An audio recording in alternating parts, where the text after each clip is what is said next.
Governor Mark Dayton says that he wants expanded Ebola screenings at Twin Cities International Airport. The governor made the comments after meeting with top health officials, airport representatives, and cabinet members. Yesterday, the White House announced enhanced screenings at 5 U.S. airports where 94% of all incoming flights from West Africa arrive. The Twin Cities Airport has no direct flights to or from West Africa. Esme Murphy joins us now live from St. Paul. What did they have to say today, Esme?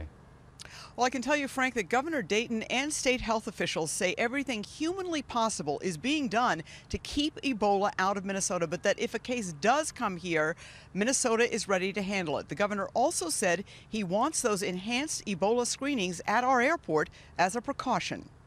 The governor said he is working with the Minnesota congressional delegation and has asked the CDC for the extra screenings.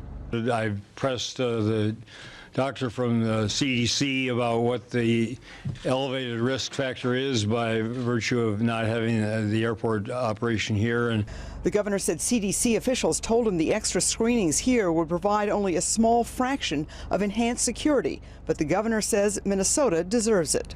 We pay our federal tax dollars to have the federal government do absolutely everything that's conceivably possible to protect our citizens. And health officials say they have done extensive outreach in Minnesota's Liberian and West African communities. It's almost like Liberia is now synonymous with Ebola. DeConte Sawyer's husband, Patrick, a Liberian diplomat, died of Ebola in Liberia in July. The 34-year-old mother of 3 has set up a foundation that is raising money and collecting cleaning supplies to send to Liberia. This shipment will leave Minnesota for West Africa tomorrow. Everyone can help. She says she is grateful for the outpouring of support and welcomes all efforts to get the state ready. There's a good chance that it may come here. Let's not be naive about it.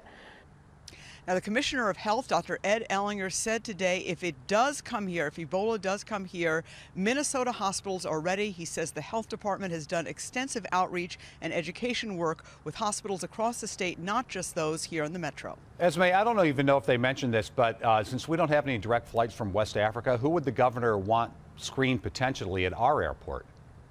Well, he would want any passengers who were coming from originally from West Africa screened.